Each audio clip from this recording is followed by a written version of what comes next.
genetics is a factor to consider, our environment. And then there are mutations that happen that put us more at risk for developing cancer. And a lot of persons link cancer with lifestyle and nutrition, and that's absolutely fine. But always keep in mind that diet and lifestyle, they play a role in reducing cancer risk, but there's just one piece of the puzzle.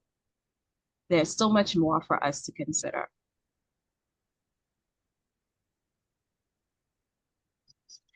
So when it comes to cancer and nutrition, we need to understand the connection.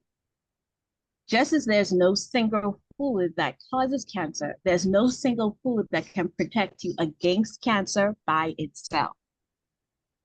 When it comes to nutrition, we have to identify what that means. So nutrition is the taking in of food for nutrients and energy. But persons can fall into the category of poor nutrition. When we speak of poor nutrition, a lot of times we think about malnutrition. We think about somebody that's starving.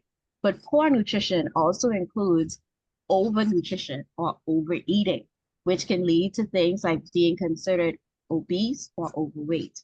This can also lead to inflammation as well as exposure to harmful substances. So what does the research show? Well, it shows that when we focus our eating habits on a variety of fruits, vegetables, and whole grains, beans, and other plant foods, these help to lower the risk for many forms of cancers. And this is because these foods help to decrease inflammation and they help to decrease cellular damage. In fact, they've actually conducted laboratory studies where many individual minerals, vitamins, and phytochemicals were discovered that actually have an anti-cancer effect. And those same anti-cancer effects are found in your fruits, your vegetables, and your whole grains. So by taking out the time to include more of these cancer-fighting foods into your lifestyle, you'll actually be reducing your risk of developing cancer. So now we talked about there are other factors that can influence or increase the risk of cancer development. And one of those things are lifestyle factors. So what kind of lifestyle factors do you think can increase our risk of developing cancer? If you're able to, you can put it in the chat.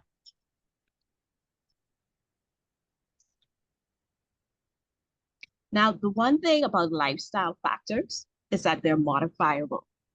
So let's start to dig into some of these modifiable risk factors for cancer. So one of those is alcohol intake. And we'll talk a little bit more about alcohol's role with cancer, but excessive alcohol intake can actually put you at risk for developing breast cancer, prostate, colorectal, stomach cancer. In our country, we have quite a few persons that fall into the category of being overweight or being obese, which is another lifestyle factor. This categorization puts you more at risk for colorectal or stomach cancer. What about being physically inactive? This puts you more at risk for breast cancer. For those in the community who may smoke or who may vape, which has become a little more popular, you're now more at risk for cervical, colorectal, or stomach cancer. And then again, when we think about our food choices, we think about the diets that we may be following. If we fall into the category of getting more of those fast foods, getting more of those processed foods, we're now being at risk for cervical, colorectal, stomach cancer. So at this point, it may seem a bit doom and gloom, but all is not lost because there are food choices that can actually reduce cancer risk. But before we move into those food choices that can reduce cancer risk, I do want to just highlight a little note that for persons who may vape, or you may know of persons who vape or who may smoke, the risk factors for developing cancer, it's the same. So vaping doesn't reduce your risk for cancer. It's the same as if you were actually smoking. But now let's get into some positive news. The food choices that actually help to reduce cancer risk. So the recent recommendations would be to focus more on plant-based foods. So your fruits, your vegetables, your whole grains, and your legumes. But we've heard this for years. You probably heard it from your parents, your neighbors, everybody knows this. But why is this so focused? Why are we so focused on these plant-based foods? And the answer lies in what's contained in those foods. So these plant-based foods, they're high in antioxidants, they're rich in fiber, and they're rich in phytochemicals. Now, of course, there are certain meal patterns or eating patterns that focus more on the plant-based foods. The vegan dieting or the vegetarian meal plan may come to mind because these tend to be higher in fiber and lower in saturated fats. But it's not always about revamping your entire eating pattern. Small changes can have a big impact on your health. So as simple as setting a goal to have a vegetable at dinner time or to make sure that you have a whole 1 to 2 servings of whole grains each day can make a big difference on reducing your cancer risk. So now this slide was very general. Let's get more specific and focus on specific foods that can actually help to reduce cancer risk. So what this particular slide does is it gives you examples of foods that you can incorporate into your eating pattern to help to reduce cancer risk. Feel free to use the fresh or the frozen version of these foods. In fact, you can even use the canned ones, but I do want to mention that you want to use the no sodium or low salt added version, just because hypertension is something to be aware of here in the country. So foods to reduce cancer risk. So we spoke about vegetables. So have you had your broccoli today? Did you taste some cauliflower? What about kale and spinach? Did you have a nice salad at dinner, or if you're eating dinner after this, will you be engaging, tasting some kale and spinach and tomatoes? What is it about these vegetables that would cause them to end up on our list of foods that can reduce cancer? Well, it has to do with the folate. It has to do with the dietary fiber. It has to do with the vitamin C. All of those different vitamins and minerals, they actually have an antioxidant, or they help to reduce inflammation, what helps to reduce cancer risk. What about your fruits? Have you had your berries this weekend? What about the grapes, cranberries, apples, grapefruit? Again, when we think about the amount of fiber, the carotenoids, the folate that are in these food items, we can see how they can actually help to boost the immune system to help to reduce cancer risk. Whole grains. Have you had your whole grains this week, or are you planning to have your whole grains this week? I hope you are. But when we talk about whole grains, what types of foods are we talking about? So we're talking about things like your brown rice, your oats, your farro, your quinoa. And you may have passed these millions of times in the food store. Now would be a great time to try it. Look up a recipe, because by incorporating these foods, it really helps to reduce cancer risk. What about beans? Have you tried any? Lentils, chickpeas, green peas. Have you tried hummus? It's right there in the store. You can make your own. And then we have options like dairy, the low-fat dairy. The beauty of these plant-based foods along with the dairy is that the fiber, the flavonoids, the folate, these are all things that have been researched to help to reduce cancer risk. And so we can see why it's not just one food, but it's really having that variety in your eating habit. And when we are able to include more of these antioxidant rich foods, it really helps free radicals from damaging your DNA, which can lead to some forms of cancer. So if you haven't made a plan yet, please make a plan to get more of those vegetables, those fruits, those whole grains, those legumes, and those dairy products. But it doesn't end here. What about your fat? Have you had any fat today? Olive oil, nuts, seeds, avocados. So while we do have fats that are saturated, and these are classified as our unhealthy fats because they put us more at risk for chronic illnesses like high cholesterol, it can affect our blood pressure levels, and of course our waistline. There are healthy fats that are listed on the slide, and our body needs these healthy fats so that different processes can happen. And what about protein? When we talk about protein, it can come from a plant source, but it can also come from an animal source. Fish, your eggs. We've mentioned the beans before, but they also contain protein as well. So when we think about the blueprint to beat cancer or reduce cancer risk, we want to make sure that we're incorporating these animal proteins as a complement to our meal. But we want to make sure that we're not omitting or forgetting the greens, our greens. So we want to look at the entire plate.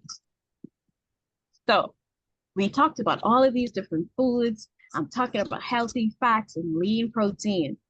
So that means that we should have some goals for how our plate looks. So how's it supposed to look? Well, I got you on that one.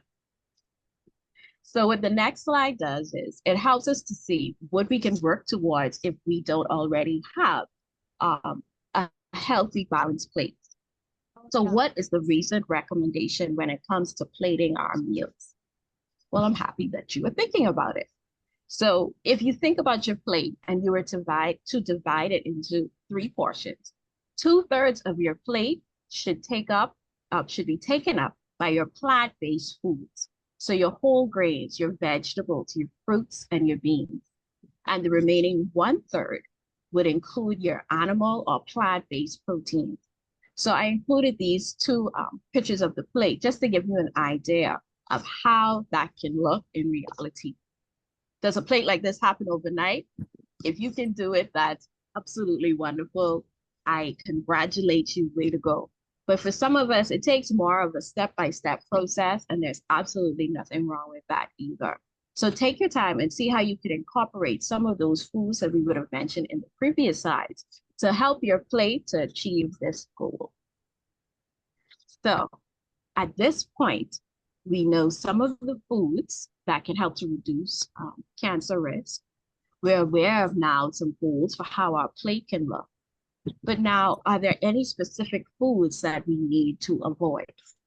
The answer is yes. But what are those foods? The picture kind of gives you a hint as to the direction that we're going. So, processed meats. Now, recently, there has been a lot of discussion on the definition of processed meats. But for the purpose of this presentation, when we refer,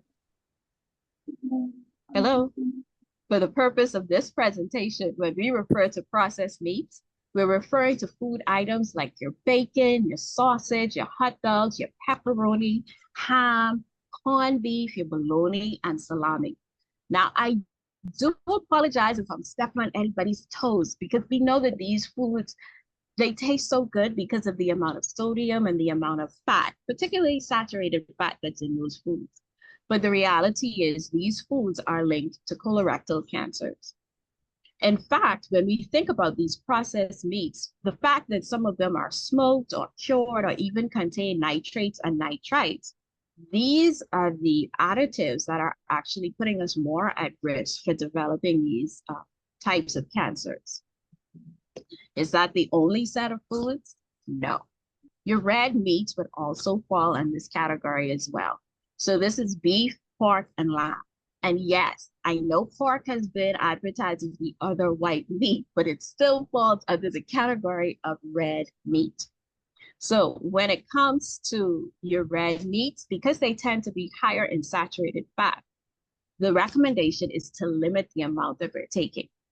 Now, I hope everybody's familiar with the size of a deck of cards. So that typically serves as our portion for our protein, our animal protein. So the recommendation is to get about 3 portions of red meat per week, which is equivalent to about 12 to 18 ounces or less. Now, you can't have it. We're just talking about moderation. And the reason we still include the red meat is because it provides zinc, iron, and vitamin B12. So you can consume it, but you want to watch the amount that you're consuming. What about what we're drinking? Sugary drinks. So the recommendation is to limit sugar-sweet beverages and to choose water or other unsweetened beverages. Now, a lot of times when we talk about sugary drinks, we just use that term, but what exactly is the definition of a sugary drink? So sugary drinks refer to any beverage that has any added sugars to it. You may notice on the ingredients list, it may mention high fructose corn syrup, it may mention sucrose. So when we think about sugary beverages, we may think about what we see in the picture, sodas, Gatorades, but it also includes these juice drinks. So like those fruit punch juice drinks, it includes the sweetened powdered drinks. It also includes the energy drinks. So by avoiding or even by limiting or even avoiding these foods, it can help to decrease cancer risk because a lot of these drinks are actually giving us extra calories. And those extra calories can lead to us gaining weight, and we could end up becoming obese or overweight. And we, based on the research that is being conducted, obesity does have a link to developing cancer. Is there any other beverages that we need to be aware of? Yes, alcohol. So the recommendation is to limit or to avoid alcohol. Um, there is research that has been conducted that has a link between increasing cancer risk and alcohol. And so when we think about some of the events that we may go to, family functions, and just in our personal lives, you may decide, hey, but I'm with my friends or with my family. I don't know if I'll be able to avoid it all the time. So there are recommendations in place. So when the recommendations refer to alcohol intake, when it comes to women or men, the recommendations are different. So women, the serving size for alcoholic beverages would be 1. For men, it would be 2. But if it's a beer, we're talking about 12 ounces. If it's wine, it's 5 ounces. And if it's any distilled spirits, it's about 1 to 1.5 shots. So the amount is very limited just because of the link between alcohol and the risk of cancer. And it's interesting because based on the study, it didn't really matter the type of alcohol that's being consumed. Because you may have heard previously that if you have red wine, it really helps with the heart. And that is absolutely true.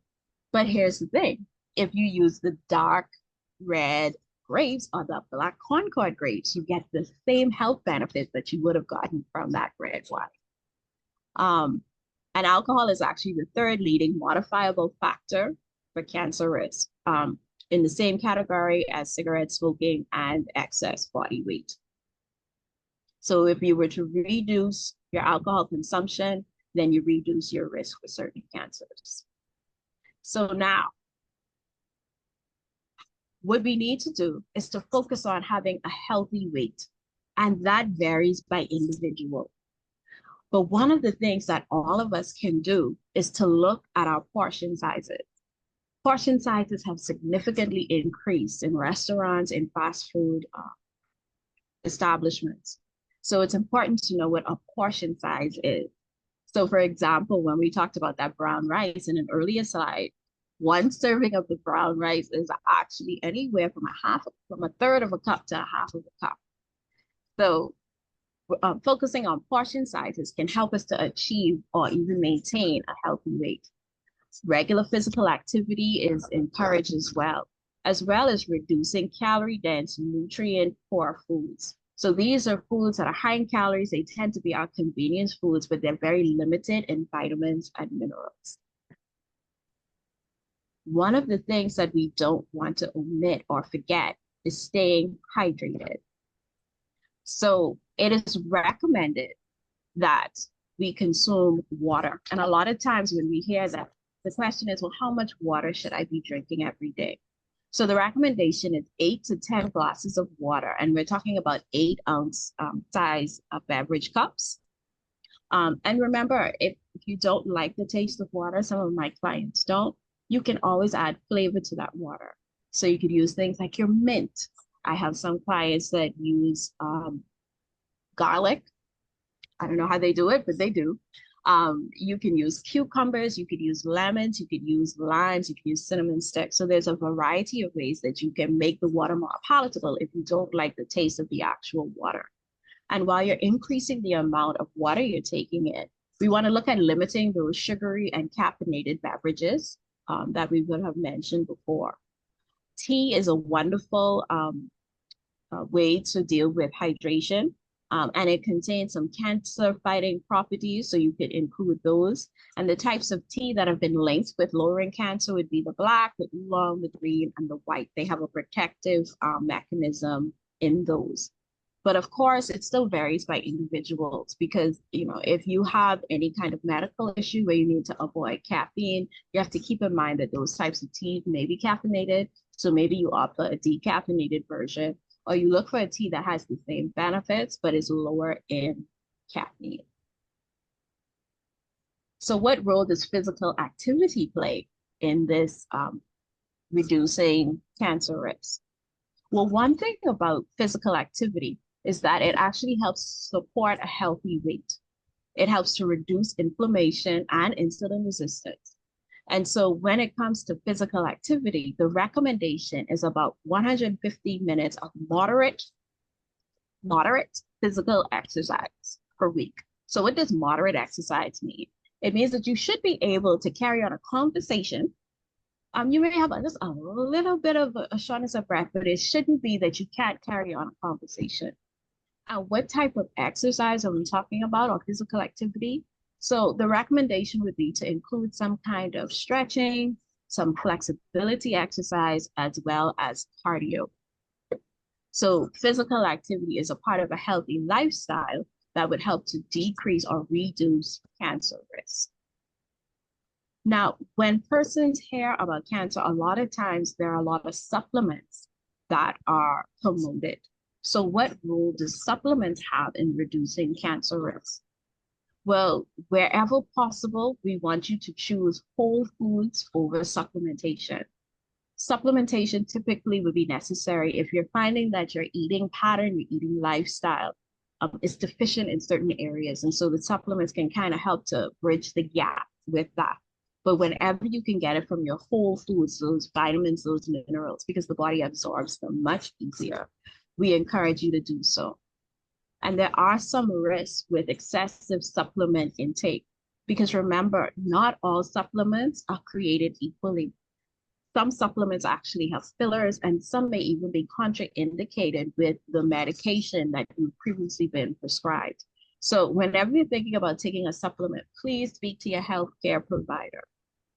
And then, of course, there are the herbs and the local remedies. So you may have seen online things about the soursop leaf, the pear leaf, taking certain vitamins, zinc, and things like that. And while there have been persons who have had successes using those, again, the caveat would just be to speak to your physician. So just to make sure that none of your medication and any of these herbs or local remedies are interacting with each other and actually causing them to be ineffective in your healthcare. So while there may be certain vitamins and supplements that are promoted, we just want to make sure that it's evidence-based. So if you're not sure about it, I will have my contact at the end of the presentation. You can always shoot me a little email, and I can do the research to find out if that one is scientifically backed, or if it's just something that somebody has tried and they just found it successful. So we have covered quite a bit of information. But guess what? It doesn't stop there, because there are so many myths when it comes to cancer related to food and beverage intake. So why don't we take a few minutes after the presentation to talk about 4 myths, and let's see if we can actually find the truth, or if these myths are actually the truth. So you may have heard this one. Sugar feeds cancer cells. Okay, so the claim is if we stay away from sugar, we starve the cancer cells. And so this would then limit our chances of cancer reoccurring. But what does the studies show? What has been happening in the research world?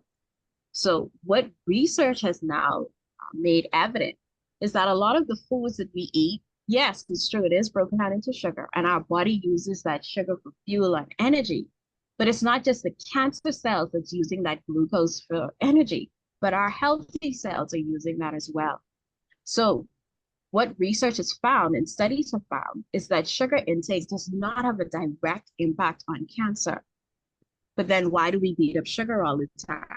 It's because when we take in too much of these refined sugars, in addition to a poor diet that's low in our fruits and vegetables, it now increases our risk for other conditions, things like type 2 diabetes.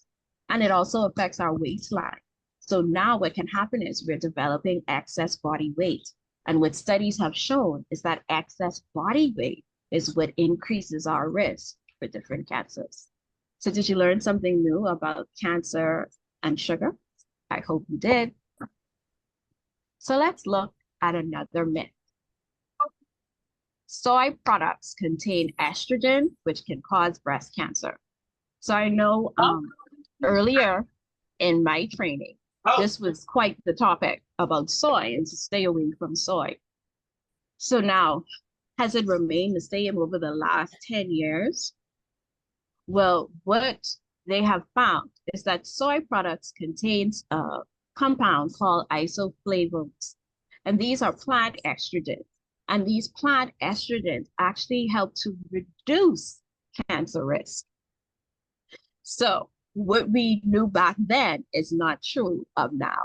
So now we're actually encouraging our clients to enjoy soy.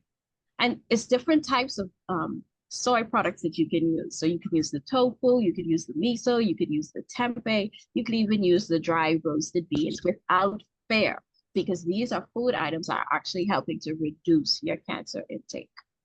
Sorry, you reduce your cancer risk. Myth number 3, organic produce is healthier and offers more protection against cancer.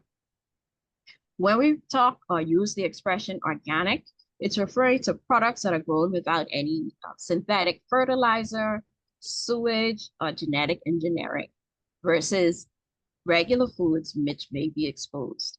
So what does the research tell us? So there is some early research that suggests a benefit of choosing organic produce when it comes to cancer, but more research is needed. So where exactly are they focusing on, or what are they encouraging? So the focus is now to develop a healthy lifestyle that's more plant-based, which could come from either organic or non-organic sources. But wherever you can get the organic, of course, we encourage you to get those. If you can get food items that are locally sourced, by all means, farmers markets, utilize those. But you don't have to be in fear of using food products that are regular or non-organic. And the last myth that we'll take a look at is artificial sweeteners. Intake of artificial sweeteners cause cancer. And again, this debate goes back about 50 years because there was some animal research that was done using saccharin, which is an artificial sweetener, and it had a link to causing bladder cancer. But again, has that changed? Has the research found anything new within the last 10 to 15 years? So there's no current evidence that these additives contribute or increase cancer risk, nor are there studies that link aspartame and cancer. But we've heard so much about artificial sweeteners. So should we use it? Well, we have guiding entities such as the FDA that sets acceptable daily intake levels that can be safely consumed by the general public. So if you do choose to use these, you can know that there hasn't been any link between these and cancer, but you just want to watch how much you're using. So I'm not sure if everybody can see it, but there's the table with the safe levels of sweeteners. The sweeteners list includes things like your Splenda. It includes the Truvia, which is more of a natural source. It comes from the stevia plant. And as you look at the table, there's a range of about 23 packets to 75 packets per day. So most of us are well under that amount. So if you will use or you want to use the artificial sweeteners, again, use them with caution because they do tend to be sweeter than the regular table sugar. So we have debunked those 4 myths, and I hope you learned something a little bit new. So in conclusion, when it comes to reducing our cancer risk, utilizing nutrition tips and strategies, it's about making sure that our eating plans are rich in whole grains, vitamins, fruits, and beans. Cutting back on those fast foods, those processed meats that tend to be higher in fats and sugars. Reducing the amount of red and processed meat. Reducing the amount of those sugary sweetened beverages. Limiting or avoiding alcohol. watching the excessive or overuse of supplements. So when we put it all together, these can help us to maintain a healthy weight because we're incorporating that physical activity as well. And that, dear friends, brings us to the end of my presentation for today. These are a list of my references to the information that I presented. And so if you have any questions, the floor is open.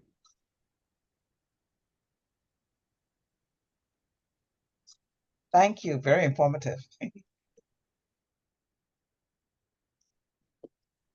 And I hope everybody enjoyed the presentation. Yes.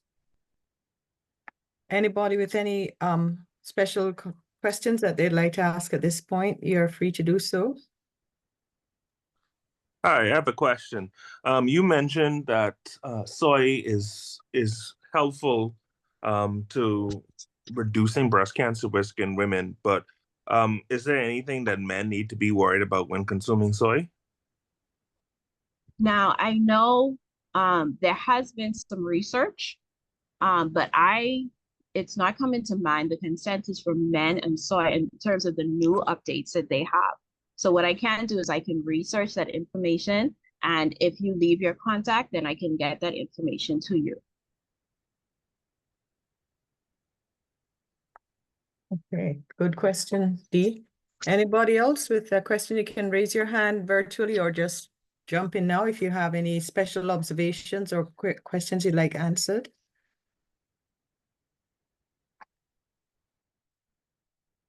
Why is everybody so quiet? I think the information was so precise and clear. I think people are rethinking whether or not they're going to eat those salami and especially at St. Ambrose on a Sunday.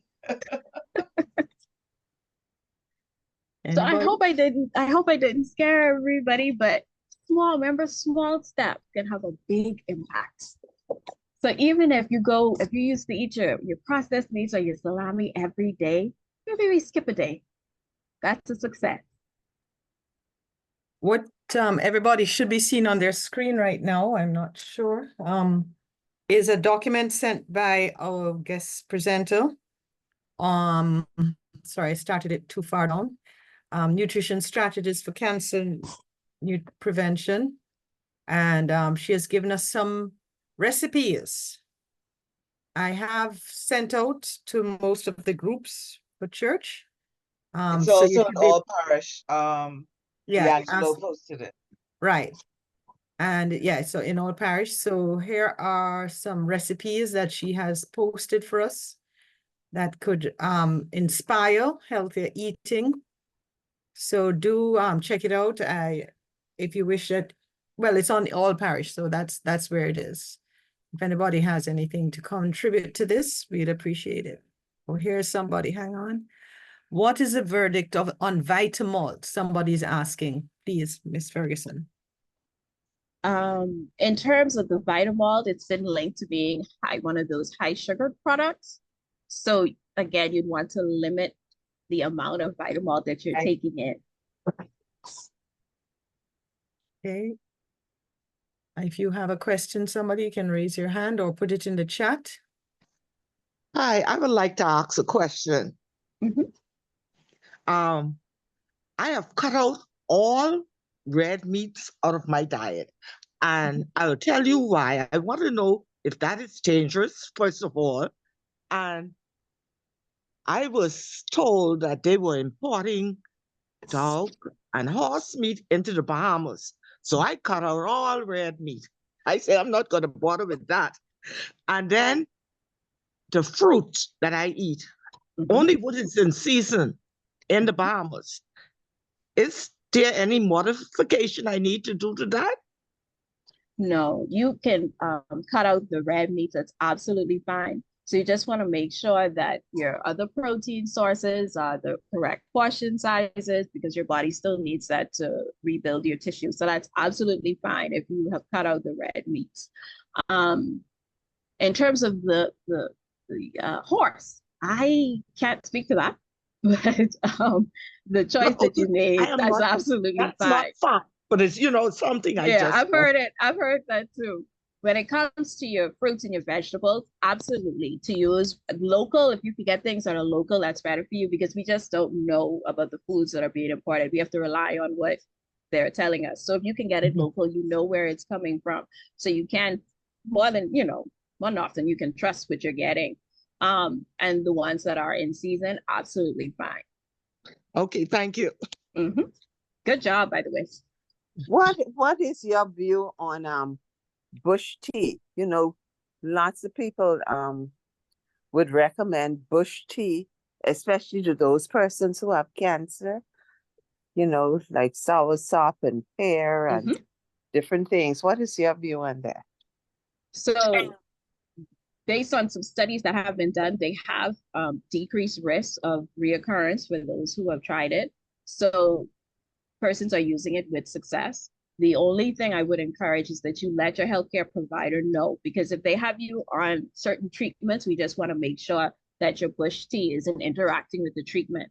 And sometimes the remedy may be as simple as using the bush tea maybe 2 hours before you take a certain medication or 4 hours afterwards. So you just want to make sure that your healthcare provider is fully aware of everything that you're trying to do to maintain a healthy lifestyle, whether it's, decreasing risk of developing cancer or if you have cancer and you're just trying to decrease the risk of it reoccurring.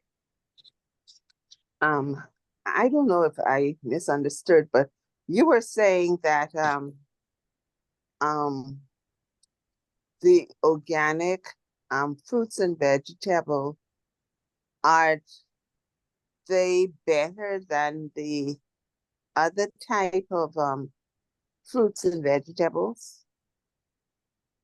So in terms of the nutrient value, with the organic versus the regular, and we're looking at what they may be adding to some of the regular. So the first choice would be to get your local or organic produce if you can get those. But if you're unable to source any of the local food items and you have to use the regular items, these could still be incorporated into a healthy lifestyle. So it's Carol, not that you have to always choose organic and be afraid of using some of the regular foods. You can still incorporate those. But if you are able to get those organic or locally sourced foods, first and foremost, we encourage you to do so. Thank Carol you. Roach raised a hand. Yeah, thanks. Couple of things I think. Just a piece of information really. So horse meat in Europe is quite the thing. It's regular to order. And I've tasted it and it tastes just like beef. So just a Ooh. comment. I know last year we had a nutritionist, I think, and they spoke about frozen vegetables and fruit. And I've changed that because sometimes when I buy the fresh, people say, "Oh yeah, fresh vegetables, fresh fruit," and they go crazy. And then I do it again, and it's like, no, I'm not eating that. So I think that the frozen has worked out for my family. And Uh, you are absolutely right, because a lot of persons don't realize that your frozen fruits and vegetables, they have the same nutrient quality as your fresh. And you have to look at your lifestyle. So it may be great to get, the bags of spinach, but depending on your lifestyle, they may actually go bad on you before you get a chance to use it. And that's money down the drain. So Mhm. you may be better able to work in the frozen spinach. And you could still incorporate that. You're still getting those antioxidant, anti-inflammatory properties. And sometimes they could even work out better with your budget. Yes. mhm. And I saw somebody had a comment about the guava and the dilly. Yes, they are rich in vitamin C. They are rich in fiber. So yes, they would be wonderful for you to incorporate, for all of us to incorporate in our eating pattern. So get to know your family, friends, and your neighbors. If they got a guava tree, a dilly tree, they got a pear tree, get to know them. Be friendly. Community outreach.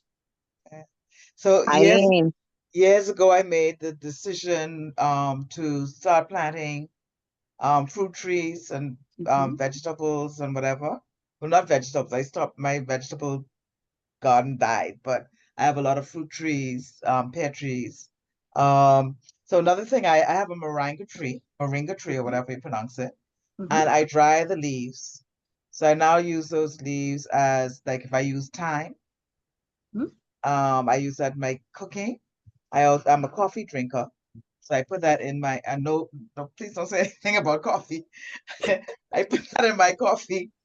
Along with in my coffee, I put that cinnamon, um, turmeric, and ginger. So I have it mixed in a jar, and I just add that to, and I brew coffee. I don't do instant coffee, so I brew that all together. Um, the last thing was, I don't know, his father's still on here. I don't want him preaching about me next week.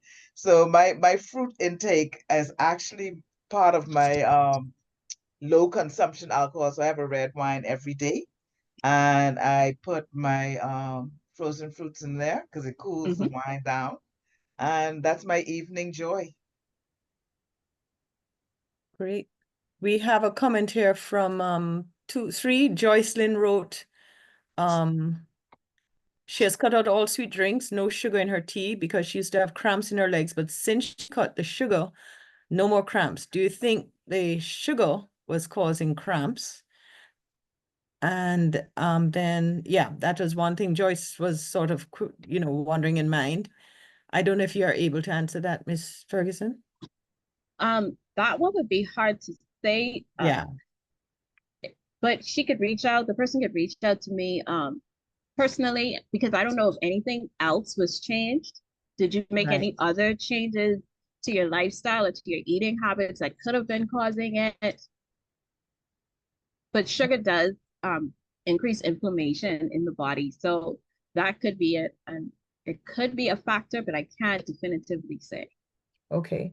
And you touched this one already about our local fruits. Are they okay? And then Lisa has written, for people who are genetically predisposed to cancer, what other advice would you give besides a diet, exercise, and regular checkups? Right.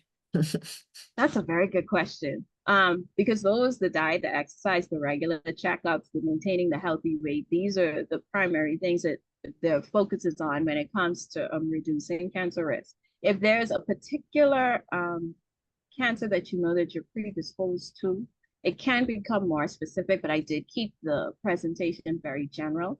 So again, you could reach out to me. I can, depending on exactly what you're looking for, I can look up some more information for you and get that to you. Yeah. Well, one thing I'm able to say is that cancer is such a silent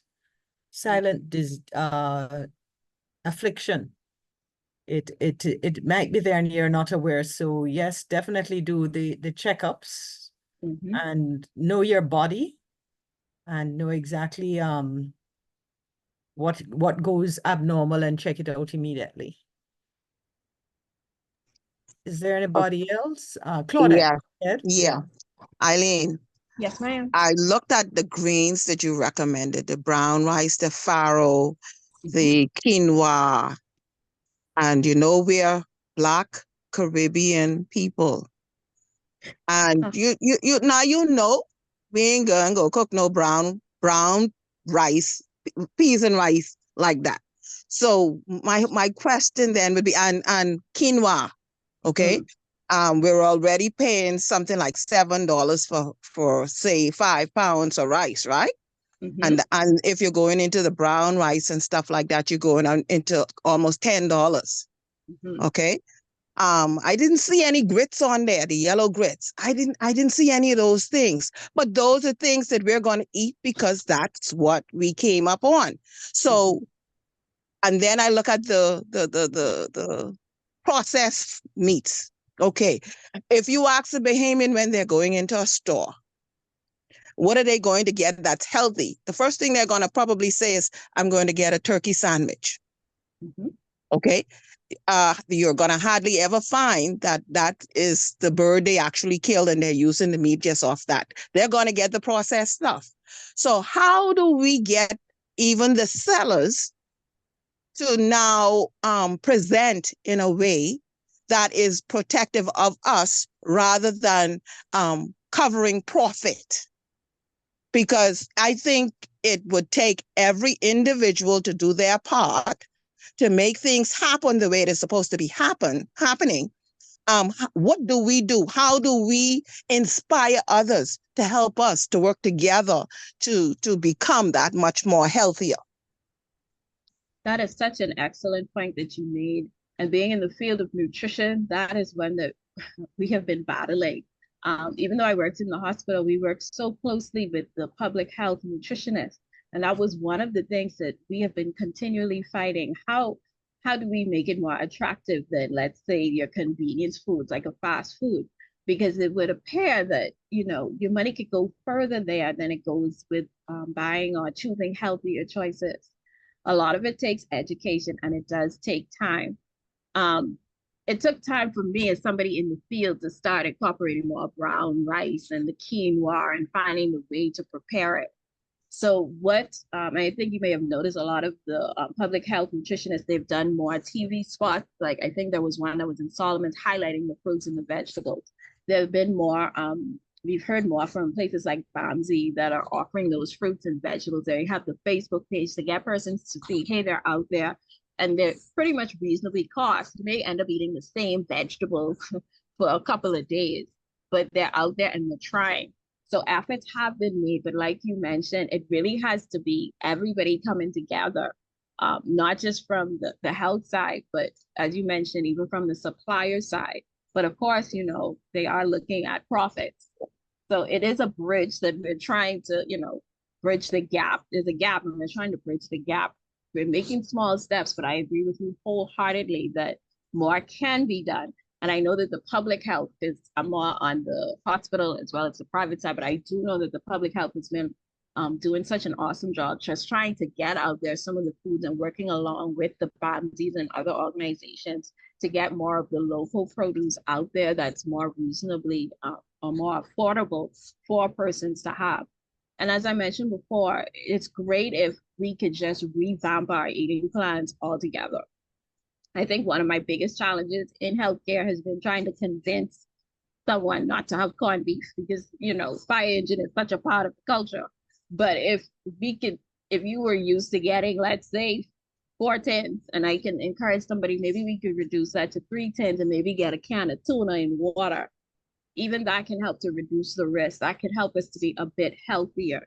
So sometimes, it's sad to say, but in the field, we focus on the small successes that we're able to achieve while still working in the background to make the bigger successes more aware, to establish more awareness. But I agree with you wholeheartedly.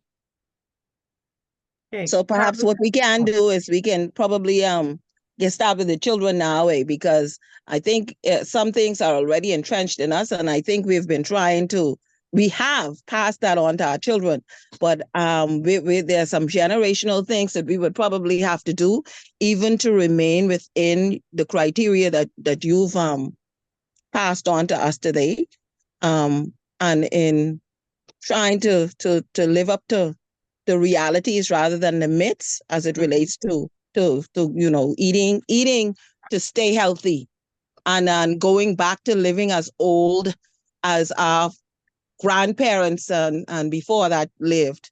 I think But you were thank you very listening much for in. well presented, huh? I think you were listening in on my conversation earlier this afternoon, Ms. Nixon, because my sister and we had the same conversation about how our grandparents used to eat and how a lot of kids today, as simple as eating a dilly, they don't know about eating a dilly, but they know about eating a strawberry. They don't know about beans. They're picking out the beans, but that's what I grew up on, the beans and the rice, and you had to eat both of those. So you're absolutely right. We can start to include those. And for Ms. Rolls, cinnamon is absolutely wonderful for diabetes. So it could be put in tea, it could be put in your hot oats. Absolutely great. So the studies have shown that it does help to reduce and to control your blood sugar levels. Carol has placed in the chat the strategies that we just showed. We can, if you want to click on it and download it, anybody who is interested, just download it now to your computers before the end of the meeting. Is there any other comment from anybody, please? I have a comment. Oh, yes, go Yeah, ahead. so two things which Miss Ferguson mentioned. So what I do with the quinoa is I buy quinoa and I buy jasmine rice and I have a container and I mix the two. Mm-hmm. Actually gives it a very good nutty flavor. Yeah. But by Many of itself, my clients do the same. yeah, it gives it a good flavor and it's not too, Mm-hmm. yeah. Secondly, I forgot what secondly was, but yeah, oh yeah, so the advice with the corned beef. So I had stopped buying corned beef for years. And I have a nephew who just loves it. So if he doesn't eat the corned beef, he goes out and he buys fast food. So I weighed it up. I said, boy. So now I buy about maybe I would say probably 6 cans of corned beef a month. And you'll see him cook that once a week, and he's happy. So I think, some little changes, as you say, goes a long way. Mm-hmm. Most definitely. Okay. All right, let's call on Cleo Hepburn.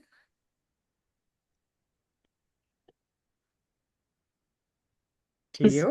Miss Ferguson, if I'm sending you a virtual hug. If I was there, you, I'd give you a good squeeze. That's how good the presentation was. But Agreed. Totally. on behalf of Father Brennan, the Pastoral Care, and the wider St. Ambrose Church, we would like to thank you for taking time out of your day to encourage us to help choose better food choices and for your clear and precise talk. I mean, I was like all tuned in. This was like a good movie. I'm sure we will make conscious, and I say conscious, decisions to make better meal plans. And I'm sure you have saved a lot of us. And it's a reminder. And your voice makes listening very easy. So thank you so much again. We're so grateful for you today. Thank you. Thank you for having me. And his father, are you there, Brennan? Father B. Okay, we're going to call on somebody to do the closing prayer for us, please. Can we call on Claudette?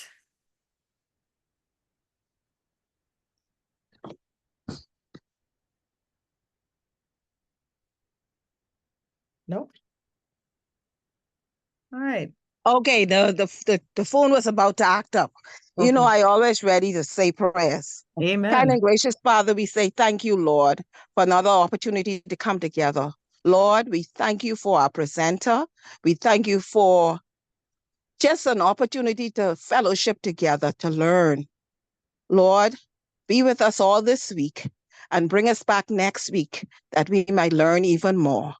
Thank you for your grace, your mercy, and your ever-saving and loving power. As we go our separate ways, Lord, go with us. Bless us in our goings and our comings from the crown of our heads to the sole of our feet, that we may serve you in earnest and in truth. In Jesus' name I pray. Amen. Amen. Amen. Just before you go, I did some screenshots of Ms. Ferguson's presentation. I hope she don't mind. So I added that to the chat as a document. So her picture's in there, so I'm not stealing anything.